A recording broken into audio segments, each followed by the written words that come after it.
For more than 30 years, Robert Edward Auctions has been the nation's premier auction house, specializing in sports memorabilia and trading cards. With significant experience and expertise in all major sport, non-sport, and Americana collectibles, REA has helped clients achieve record-breaking prices for their items and has done so with a reputation for integrity and transparency.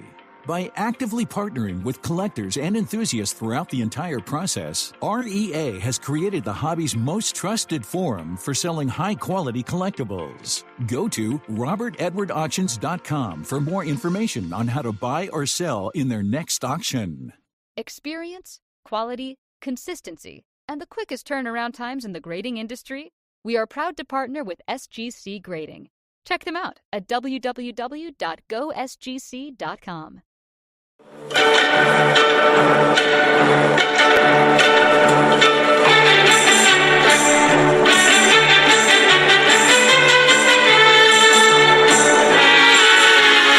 Hi, I'm Danny Black. And I'm John Newman. Welcome to Card Mensches. Well, hello. I'm still Danny Black, and that is not John Newman. That is Mike, the mayor of Maine, Junk Wax Hero, my good friend. Mike, you are absolutely a mensch and qualified, more than qualified to sit in. Thanks for being here. Thanks for accepting me as your downgrade of the night, with John being unavailable. No, dude, you were only my fifth call. Don't worry. A little bit different than when you and I do other shows. We're just going to kind of take it a little bit more casual. For those of you who follow Card Mensches, normally we're every other Friday, but due to the start of the Jewish New Year tomorrow night and Rosh Hashanah, we thought that it would be probably in bad taste to do Card Mensches on Rosh Hashanah. So we've decided to move it to Thursday night. Chris Ramsey, I am trying to watch the Orioles. My internet went out about 5 minutes before we went on air. So I am hotspotting this, and please keep me updated. Playing Tampa Bay on Fox right now. It's killing me. I know there's Thursday night football also. Ruben, I went to the store just for you, Ruben. There we go. Happy New Year. Yes, Happy New Year to you, Stephen. Mike, you're the honored guest, so I'm going to let you introduce yourself. Mike, channel name is Junk Wax Hero on YouTube. Been YouTubing for over 2 years now, and I enjoy sports cards, mostly baseball cards, and mostly vintage, and junk wax, obviously. Mike's channel is fantastic. If you don't already watch, and I'm guessing most of the people in the room here probably do know Mike, but if you don't, certainly check out his channel. He absolutely kills it almost every day. How many shows are you doing a week now? 28? About 4, maybe 5 occasionally. That's your channel. That's on my channel. Yeah. Right. And then, like tomorrow I'm on Newman's podcast, which will post 2 weeks later, I think, if I remember correctly. He does it in leap years. He likes to store them up, and then every February 29th, he releases all of them. Oh, wow. It's going to be a lot of content. I think I'm going to hear it about that one. Where is John Newman tonight? He is healthy. For those of you who asked, I got a couple DMs. He is watching the Savannah Bananas. So we can decide later if that's a good enough excuse. But he's watching the Savannah Bananas up in Syracuse tonight. And what can you say? It's a full VIP package with all you can eat food. And it's John Newman. So I think we saw the writing on the wall. You had me at all you can eat food, but the Savannah Bananas looks like an amazing show. They came to Portland, Maine last month, I want to say, and it was sold out 8 months in advance. And really? My wife was very upset. Yeah. I had no idea that they were that popular. I mean, I've seen the gimmicks and the stuff on Sports Center and some of the stuff. I had no idea they were this popular. Yeah. It looks like it's great family entertainment.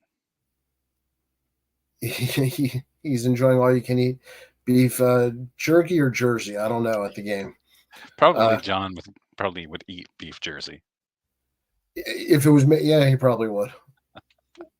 It'd probably be delicious when he was done cooking it. He's a good griller. Uh, I had a topic that I've wanted to talk about for a while. Jerky. Thank you, Ruben. But all the idea of a beef jersey is pretty interesting. I think it's better than Costanza's idea on Seinfeld. So um, we won't go back to the polyester. Or was it all cotton? Which one did he split? It was the polyester, right? Yeah. No, weren't they? I think All he cotton. made them cotton. Right. And they weighed 400 pounds, and Yeah. I love that show. Yeah. So topic I've wanted to do for a while, and I'm glad I actually get to do it with you because this is pretty much right in your wheelhouse. What have we learned over the years about cards? And then let's take this imaginary scenario where we get to start over. Our collections are gone. We've cashed it out for whatever. They're done. If we acquired cards in a weird way, we don't get to do that again. So, love the show about nothing. Newman, Seinfeld. Yeah, I forgot about Newman on Seinfeld. That should have been obvious. So, if we were to start these collections, how would we look at it? It wouldn't be organic because it wouldn't be over time. We let's say we went shopping within reason. The idea of this is not to say we would buy a T206 Wagner, a 52 Mantle, a 48 Jackie and go home. That's not the idea. Thank you, Rich. 3-3. Oh, this is killing me. Keep the scores coming, guys. You're keeping my oxygen going. So, Mike, I think we've both learned stuff. Yes, Lashanatos Va. Happy New Year, Rich. We've both learned stuff over the years. Do you collect differently now than when you first got into it? I would assume that's a pretty obvious question. Yeah. So when I got back in a few years ago, I bought everything I liked, everything that looked good, and I would buy it. And I ended up with this very, very weird collection that I didn't love. It didn't make a whole lot of sense. And over the summer, I started saying, what am I doing here? Why do I own this card? Do I look at this card and get excited about it? And I really didn't. And so I thought about it for months, and then I made a big decision to start selling off all the cards that didn't fit with what I wanted my collection to be, and then take that money and start doing what I really wanted with my collection. And I sold off a pretty significant number of cards, only the big ones, because I haven't quite yet figured out how to sell off the small dollar cards efficiently and effectively. But I came to that realization earlier this year and started implementing my change this summer, right a little before the national, in the couple months leading up to the national. How would you say you used to collect versus with the change you made? Like, what made you decide, okay, I'm willing to sell this card because it no longer fits my profile? Is it just enjoying? So, like a 1966 Ernie Banks doesn't give me joy. And so I feel a little like, what was her name? Marie Kondo, who says if it doesn't spark joy, I don't know anything about her or her stuff, but uh, that type, I would have random cards from players' careers, and the only ones that brought me joy were like rookie cards, autograph cards, ones that had stories that came with them. 19 there are some like 1950s mega stars that I would take, Ted Williams from 58, or really any Ted Williams, Hank Aaron from 58, 59, any Mickey Mantles from the 50s that I would love to have. But there are, or Ernie Banks too, because the 50s, they're, I don't know, they're just, I like them a lot more. Go ahead. Do I have that? I'm about to ask a question. Look to You me. definitely did. Okay, so I've been congested for 2 weeks, so I think I'm over. Yeah. So the Banks got me only because I think he's an underrated player. Do you like 50s Banks beyond his rookie? Yeah, sure. It just cuts off at a certain point where you say he played a million years and I'm no longer into it. Yeah. Okay. Yeah. And there's no specific time frame, really. But I want rookies, and I have watched. If you've watched 3D 80s kid or 80s 3D kid, no 3D 80s kid, right, John?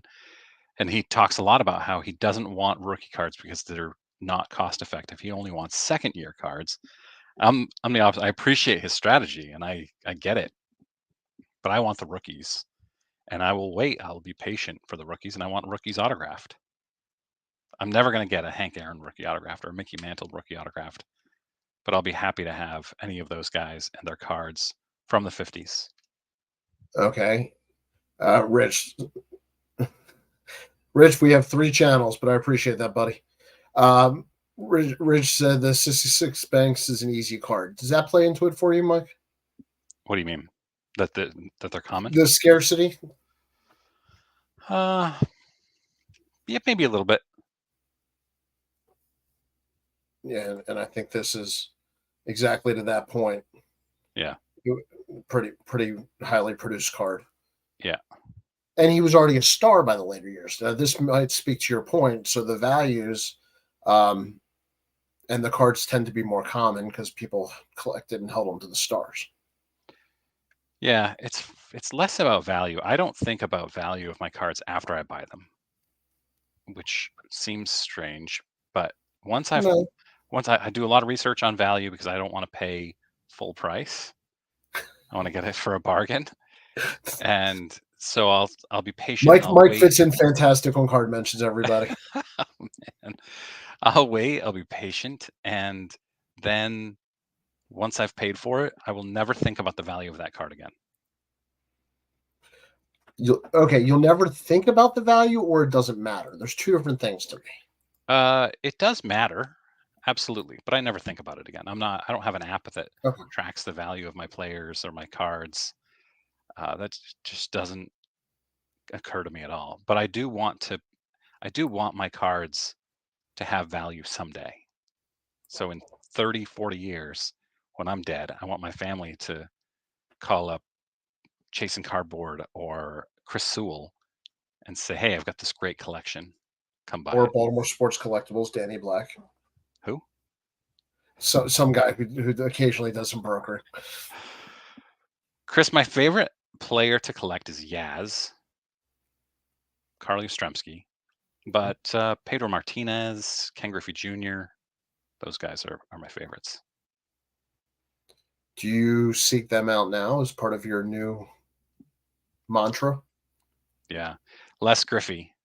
Like, I want his rookie. I've got 2 of his rookies autographed there, and I want more of his rookies autographed. But I'm not actively buying Ken Griffey Jr. cards like I was before. So I think you and I are pretty similar because I got to a point where I wanted more stuff that I had personal connections to. I don't know I think that's kind of what you're describing. I want to talk about the autograph specifically because of that. But there was one card and I sold it and I felt bad. Like I literally felt like I sold out on that one. That's one that should have never made the first sale. Ruben, and I thought Mike was a huge Phil Plantier collector. He is. He just doesn't like Plantier.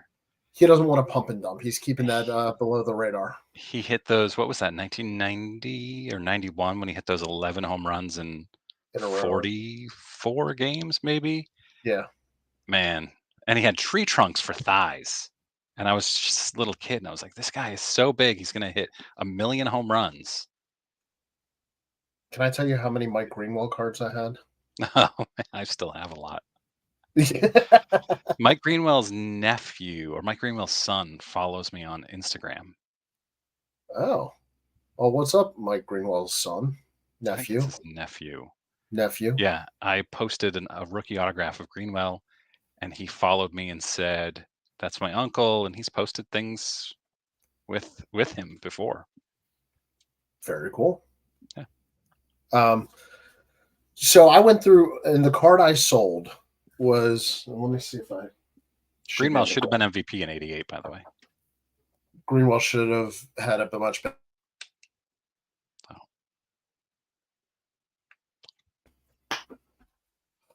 This was the one I sold. Oh, is that a 9? Here, Yeah, it's a 9. yeah. I have that, a couple copies of it, but neither are graded, and neither are worth grading. So obviously I've rebought it. Yeah. I that was the card that changed a lot of perspective for me. I don't know if you know, I've told the story. I had my whole collection stolen when I was a young dealer, and I don't think I've ever really gotten back to what was important to me for personal collecting, um, in a hardcore way. So recently, I've been on kind of a run, um, and I'm proud. I'm proud of that.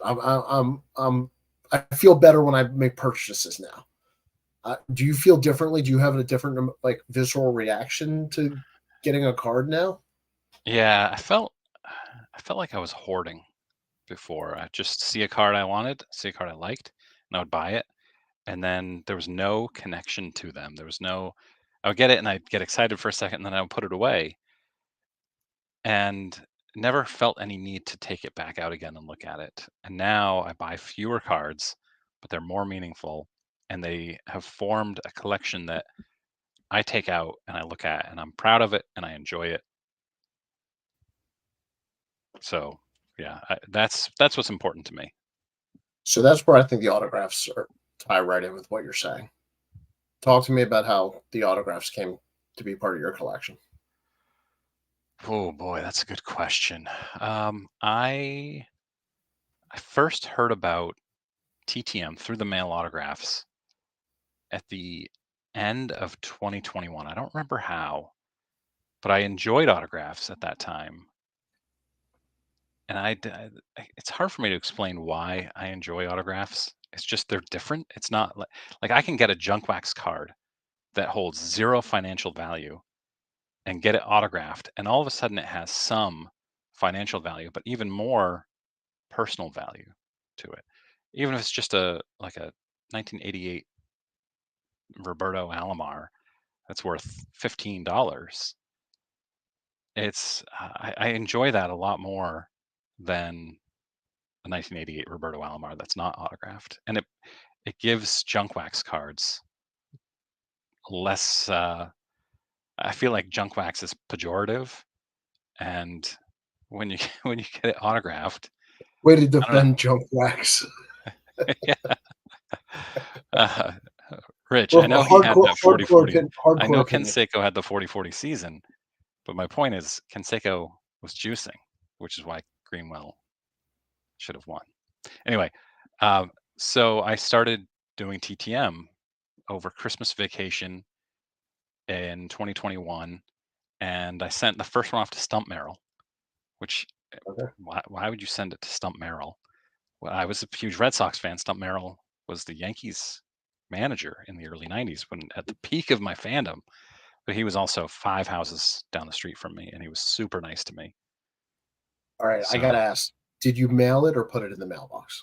I did mail it, and he still lives in that same house.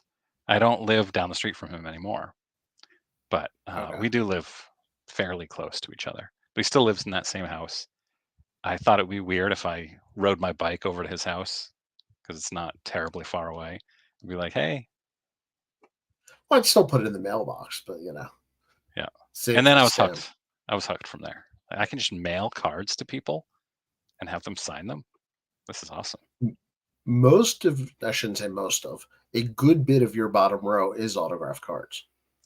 Yeah, I've got Koufax autographed, not via By the way, TTM because by he the doesn't way, do that. please tell And your wife, should something happen to you, I will be happy to handle that card. Crystal can have everything else.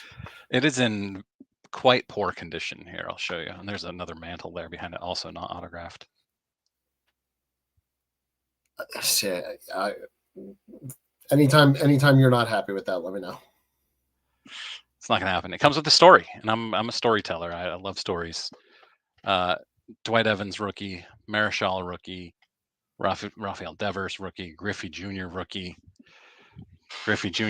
Pedro and Ramon Martinez Ooh, signed. Way to Jordan. throw I don't have any Jordan autographs. What? Way to throw Ramon Martinez in there. Yeah. I was a huge Ramon fan as a kid. That might be the first time those words have ever been uttered. Yeah. I liked strikeout pitchers. And Ramon was a strikeout pitcher. You look back at his numbers now and you're like, that was a strikeout pitcher back then? But it was. When you go to wait, hang on. What is US Sports Cards? When you go to a card show, which way do you go first? Left, middle, or right? Always right. That's a great question. I've never thought about it, but I do always go right. And then I do it. I go to I try to find the main aisle. Whatever the main middle aisle is, I try to cut through that first. Huh. So I guess I will always go all the way around, and then I'll go up and down the aisles if there are. Good. First one. All right, here's one from Chris Ramsey. Why don't the cards get numbered for stolen cards since the market is only going up? I know graded cards can be cracked. It would be beneficial. I have cards from the 90s for mailing purposes. Older players still to this day box them for autos. I just choose only 5 at a time once a month. It's a lot in there. Chris, try to unpack what I can get here. I'll start at the end here. I love the idea that you keep cards around and send out 5 a month. That's a fantastic way to hobby. I love that idea. It's actually pretty disciplined, which you don't always see in us collectors. The first part, Mike, can you make sense of that? I don't understand why don't the cards get numbered for stolen cards? I don't get that. Yeah, Chris, just clarify. Happy to answer it for you. Like the question as always. All right, so let's talk about now what we've learned and kind of who we'd be going after. In no specific order, nothing crazy, but I'm going to start with a couple of theories of things that I think I definitely did when I was a young dealer. Probably got away from because I can't help it. I love prospects, and I dabble in that always a little bit. But I would stick to more vintage. And at the time when I started collecting, it wasn't called vintage. So these guys were mostly still alive. The cards were in a lot of times only 10 or 15 years old, or 20 years old, whatever it was, but it wasn't 50, 60 years old. And the prices obviously were in a whole different world. I also think Mike Petty, how can Mike be a mensch?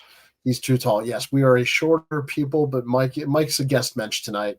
I put down our definition of mensch is kind, thoughtful, and honorable, and Mike more than lives up to that. So, back to my theory. So that's kind of where I am. I'd be going more after good quality Hall of Famers or to be Hall of Famers, and chase a lot less Todd Van Poppel. Wow, got some Van Poppel hate in here. What about Ben McDonald? You want to? Oh no, sir. Orioles. Don't go there, sir. I will throw stats of Ben McDonald at you. He was his 1990 Upper Deck, man. Yeah. And real quick, I just wanted to show you this. This was my first autograph card. That is awesome. I want her Jenny Finch, if you're not familiar. Yeah, I want her Sports Illustrated for Kids card autographed. Oh, okay. Yeah, this is Rookie Review, that very well-known company. So you got a couple of theories of stuff you've learned over the years? Yeah, so I want my collection to be bulk vintage, like 90% vintage, 80 to 90% vintage. And the only modern guys I want to collect are Red Sox players that I loved, Pedro Martinez, Nomar Garciaparra, even though I stopped loving him in 2003 and 4. David Ortiz a little bit. I loved Ortiz, but I haven't really found myself collecting his cards. Guys like that. And modern autographs of Hall of Famers, rookie Hall of Famers, and Diamond Kings, Donruss Diamond Kings from 82 to 96. And then guys that I think are Can you elaborate on the Diamond Kings real quick? Just because I know there's a recent hobby tie-in. Yeah, so Perez Steel, Dick Perez was the artist who painted those cards, and he released them as part of the Donruss sets from 1982 through 1996 as a subset, and then I think the last couple of years where they were like inserts, if I remember correctly. And I want them all of the Hall of Famers autographed. And originally I wanted them all autographed, and then I've pared that back to just the Hall of Famers. I do have some that are not Hall of Fame, but that's fine. But then I also want guys like Shohei Ohtani rookie cards in PSA 10, only at the Topps Chrome, and Ronald Acuna. Ruben's coming at you. Bring it, Ruben. And Acuna is another one that I love Acuna. Yeah, and I have his first Bowman autographed, in-person autograph, which I find I like the in-person autographs versus pack pulled because you can get them at half the price, if not less, and it's still his autograph. I like that. Do you have specific cards? And I'm catching you off guard here because I didn't ask you in advance. Is there like one or two cards out there that maybe beyond the budget a hair, but if in our fictitious little game here, you'd push for, even if it meant the autograph was on there? Boy, there are a lot of autographs that I would love to have. For me, obviously, Koufax I'm drooling over. But the Clemente, if I could get a Clemente autograph and card. You said a little out of the price range. Okay. Fair enough. Clemente hasn't signed in 50 years. His autographs are big. I wish I would have bought more of those. I'll add that to my list of stuff that I wish back in the day that I focused on more. Yeah. Yeah, I'm trying to think. Like Griffey autographs are pricey, so it's not. I can collect Tom Glavine rookie autographs all day long if I wanted to. Tom Glavine never meant anything to me, but Griffey did. I was a huge Griffey fan, but Griffey's rookie autographs are very expensive. Well, you did a good job on the 89 Upper Deck. You got that one recently, didn't you? At the National, yeah. It was my biggest pickup at the National, yeah. Oh, Chris. Oof. Yeah. If your friend's in Baltimore and very generous, send them over. Chris clarified his comment above too. If we want to go back. Did I miss that? I apologize, Chris. Numbering the cards at manufacturing purposes, you can get the cards stolen. Yeah, like a barcode or something, some way to identify the card. I think then they'd have to give away print runs. Yeah, that's a part of it. And I was just going to make a joke that it would water down numbered cards, but we all know that they're very watered down already. I call it the junk parallel error. Yeah. Then there was another, I think somebody had a question up above. It was US Sports Cards. Next year, Fanatics launched a buyback program for the Cy Young Award winners, like the current MVP buyback. Do you think it could jumpstart hobby love? This is such a great question. Could it jumpstart hobby love for pitchers? I don't think so. I love pitchers. Like I went maniacal on. Great question. There's the answer. So last year, spring of 2022, I went crazy collecting Sandy Alcantara and Shane McClanahan. It's like these guys are the future. They're both going to win the Cy Young this year. I was 1 for 2, and then Alcantara struggled this year, and McClanahan was surefire Cy Young this year until he blew out his arm. But yeah, I love pitchers. I've always been a big pitcher guy. Yeah, I'm with Rich. I don't think pitchers are ever going to get the love. That's just not exciting. Spencer Strider, maybe. I mean, rare. Yeah. I mean, he might get a love for a year or two, but is there going to be Spencer Strider love in 10 years? He'll blow out his arm. They all blow out their arm. Yeah. But there's been a Cy Young since the 50s. And unless somebody wins a bunch of them and ends up in the Hall of Fame, there's usually not a lot of value. And then even then, there's a ton less value. So I think it's quite an uphill climb for pitchers. You might as well be an offensive lineman. Here's some trivia that I should know and don't. Who was the first Cy Young Award winner? Thought it was Don Newcomb. Was it? Am I wrong? I don't know. I don't know. Mike, keep talking. Talking. It feels like something I would have known as a kid that I would never ever forget, and I don't That's remember. exactly. Don Newcomb. Yeah, there you go. Seems like the only pitchers that will have longevity is closers, the way starters are dropping. Mike loves pitchers except Jack Morris. Man, I will never live that Jack Morris thing down. So tell the Jack Morris story. I mentioned on a video that I didn't think Jack Morris deserved to be in the Hall of Fame. And it was just like this throwaway line.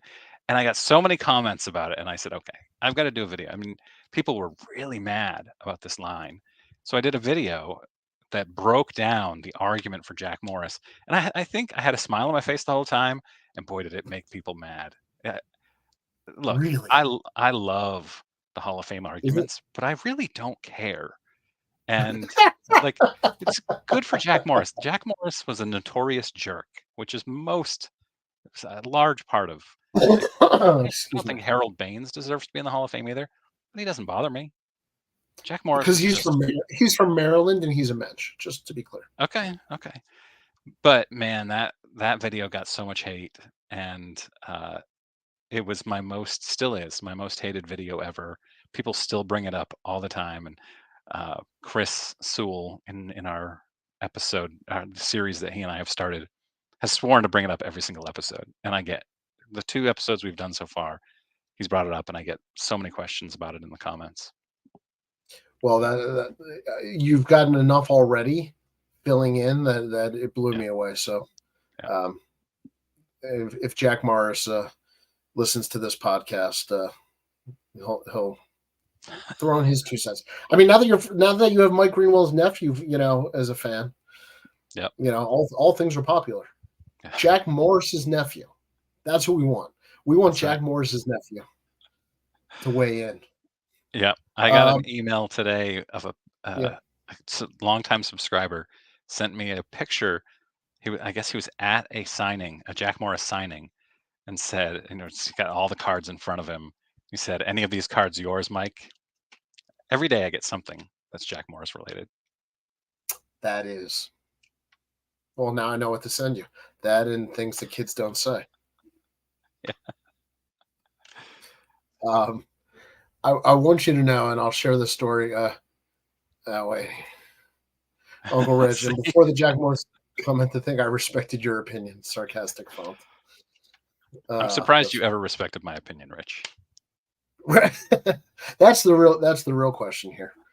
All right, other tips so we can wrap it up for people thinking long term. There's just a couple things I think get overlooked that I'd like to have a little bit more of a niche on, or niche, however you want to be pretentious. I would have gotten into vintage wax. Okay. And that's virtually unaffordable on any real level at this point. So we're saying we're going to replace our collection with things that we know are much more valuable now. Because I would have all kinds of 52 Mickey Mantles. Things that I wish I owned personally. Like I wish I had any vintage wax, and at this point I really can't get it. I'd be happy with the wax wrappers. I've thought about that. I collect. I'll probably end up there. I know, but they're still so much cheaper than the ones with the cards. Yeah. Yep. So that would be, and I would have gotten into women's sports more earlier. As you saw with the Jenny Finch, I've always bought women's cards, but I would have done more earlier. I would have gotten a Babe Diedrichson while I could have afforded it. I would have gotten a Billie Jean King. There's just, and I know I'm leaving out a ton of people, but I absolutely would have hit that market because I thoroughly enjoy it now, and I'm late to the party on a lot of the pricing. Serena rookie autographed. I have the rookie. I don't have it autographed. Yes, I have her second. I wish. Her so autograph. Babe Diedrichson, your Grail then? So I have a Jim Thorpe, Babe Diedrichson, Bo Jackson, Deion Sanders kind of multi-sport, like real love for what they did as athletes, Sure. and that is a huge thing to me. Those four specifically, and actually Dave Winfield, just for being drafted into 4 pro leagues in 3 sports. So those are all people I wish I collected more and probably will focus more on. But not Danny Ainge. Not Danny Ainge. Okay. You can't be a Toronto Blue Jays outfielder and call yourself a 2-sport player. Oh wow! Shots fired. Here we go. Oh, Morgan. Is there a Morgana, the Kissing Bandit rookie out there? Rich Klein can probably answer that, actually. I'm not even kidding. Rich, is there a Morgana, the Kissing Bandit card? I would assume there was. San Diego Chicken card, a rookie card. And I would take Morgana over the chicken. I'm gonna touch that one. If you're of a, I was about to say, if you're of a certain age, Morgana, the Kissing Bandit should just make you smile. There you go. There you go. I knew Rich would have the answer. Yes, Chris Evert tennis card I should have mentioned earlier. That's Margaret Court. Thank you. Yes, Playboy did a set of 6 cards on Morgana on her circa 83. There. Oh wow, that was right in her heyday, even a little early. So that's young Morgana. You know what's a tough get is a Steffi Graf autograph. I'm not even trying to be funny. I wonder if it's easier or harder than Andre Agassi. I think they're equally difficult. So do you think they made like a marriage decision? I don't know. Like we're just not going to sign? That's Mookie. It's a good comment. Good to see you, Mookie. Yeah, I'm not sure. Ruben says searching for that, Rich. Thank you. Yeah, Rich, let us know if ComC has any. And here you go. During her career, Steffi was a good signer. So maybe this is enjoying retirement a little bit. Yeah. Although when you play tennis, you have a lot of retirement. I feel like you can't decide not to sign in retirement when you're done in your 30s. Yeah. You know. Orlando, Mookie, I missed some hellos earlier. Just want to get everybody in on the podcast for those that aren't watching. As a reminder, the podcast airs Monday morning on Sports Card Nation, John Newman's channel. Family-friendly rules at ComC. Not a chance those cards are on the site. Well, then we can probably find them on eBay or whatnot without a problem. I'll leave that one on my own comments. Moving forward, anything else non-autograph that is kind of on your list, even if it's a slight stretch, that you just wish you had one? Yeah, I mean, I bought a 1959 Hank Aaron, got it graded. It graded way higher than I expected it to, so I sold because, I mean, it was a massive profit and I had a tuition bill to pay for my kid. That's the kind of card I would love to have back, is a mid to high grade 50s Hank Aaron, Willie Mays, Mickey Mantle. I trust me, I don't ever expect to have those autographed, so I'd be thrilled to get any of those in high grade. All right, so I like to draw conclusions. Takeaways from what we would tell people if they go back and start their collections? Are we both just vintage dorks? Not necessarily. I think at a high level, you want to focus. You want to buy things that mean things to you. I think that we have to define collector first, because there's a new generation of collectors that only think about the value. Collection. Right, but a lot of people talk about personal collections differently now, where they're buying to flip it later. This is my personal collection. I'm hoping this goes up in value so I can sell it in 6 months or 1 month. That was my mistake on Bo Jackson, people. Don't do it. Don't do it. It's bad. Sorry, go ahead. Yeah. I think if you buy cards that you love and that you could take out and enjoy, or have out and enjoy, then you will have a successful collection. The fact that you're willing to put your cards on the wall behind you and make them visible, I think speaks to you being proud of your collection. Would that be fair?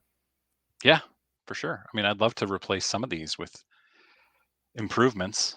That's my goal, is to buy a new card and take one down. Buy a new card, take one down.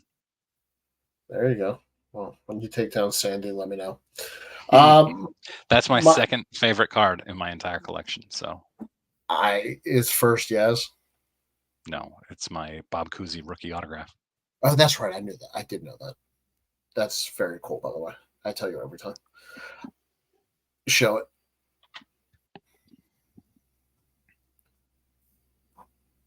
Yeah. It's a nice signature. It was in a screw down when I got it, so wow. I knew it would probably come back as authentic, but that's okay. But look at that autograph grade. Yeah. Chris Ramsey, I've got 50 Bo Jackson 88 Topps football rookie cards, and Topps traded 15 of them. Gotta love Bo. Now, he actually won't sign my card anymore. It has to do with the licensing agreement, I think, with Nike. So that card autographed goes for a fortune because he did sign some early on. And so it's like the Michael Jordan, not Michael Jordan, Tiger Woods Sports Illustrated for Kids rookie card that there's only 2 ever that have been found autographed or graded autographed. I did not know that. Yeah, he won't sign them. Just because? Different branding? Yeah, I don't know. I'm not really sure. Or one of them, they didn't pay him for the card probably originally. Maybe. One of them popped up last year by John Morton on Twitter, and it was signed to Ashley, which of course reduced the value significantly. And he was offering it up for $19,000 some odd dollars. I don't know how much he sold it for, but the price was down in the single thousands, like 9,000 at some point. A few months later, he was trying to get me to buy it. I was like, dude, I can't afford that. And my name's not Ashley. Exactly. Yeah. I don't want personalized signatures, even to Mike. I was about to ask you, you wouldn't do it to Mike? What if it was to you, Mike, not a random Mike? No, I don't want it. Yeah. Jordan signed exclusively with Upper Deck years ago. Hey, Fanatics is doing a ton of exclusive deals now. They announced Harry Kane the other day, so who knows? All right. Well, we're on the tail end here. If somebody can give me an Orioles update, that'd be fantastic. My TV is just coming back on, so I have no idea what's 15-3. You're kidding me. I am. Good, because we'd have to delete the whole episode. Let me see what you got. Oh, you didn't even tell me about that, did you? Came in today. If you followed my channel, you'd know. Some of us also work for a living. It's sticker auto, so I'm selling it. For those of you who don't know, this is great. My wife would definitely ask who is Ashley. Steven. Oh, man. 4-3 bad guys. 13-7 Eagles at the half. This will play great on the Monday morning podcast, by the way, Mike. This is John loves when I do this. Yeah. Raised to 4-3. Thank you.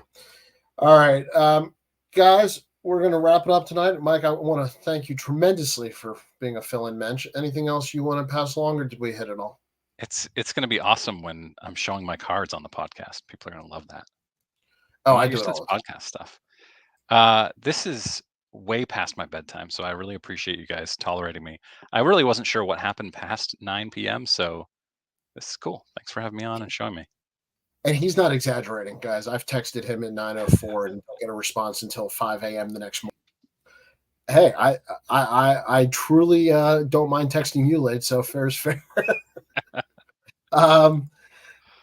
Chris, pleasure as always. Thanks for jumping on a Thursday. Ruben, appreciate it. Happy New Year to you. Orlando says goodnight to Mike. Well, Orlando, Danny says goodnight to you. Chris, I get up at 4 a.m. Yeah, I am often up at 4 a.m. too. Yeah, that's a little too early for me. I prefer 5. I haven't seen 4 for a good reason in a long time. If I'm up at 4, nothing good's going on. That's what happens when you're a father. Yeah. All right. Let's get us out of here. Mike, thank you for joining me and stepping in. Card Mensches will be back 2 weeks from tomorrow. So that is the 29th, if I have my math correct. And once again, on the Monday podcast, it'll be 2 weeks from this previous Friday. Still the 29th, though, when you do your math. And we'll get one more in here. Mike Petty, good night, Mo. Good night, Curly. Good night, Larry.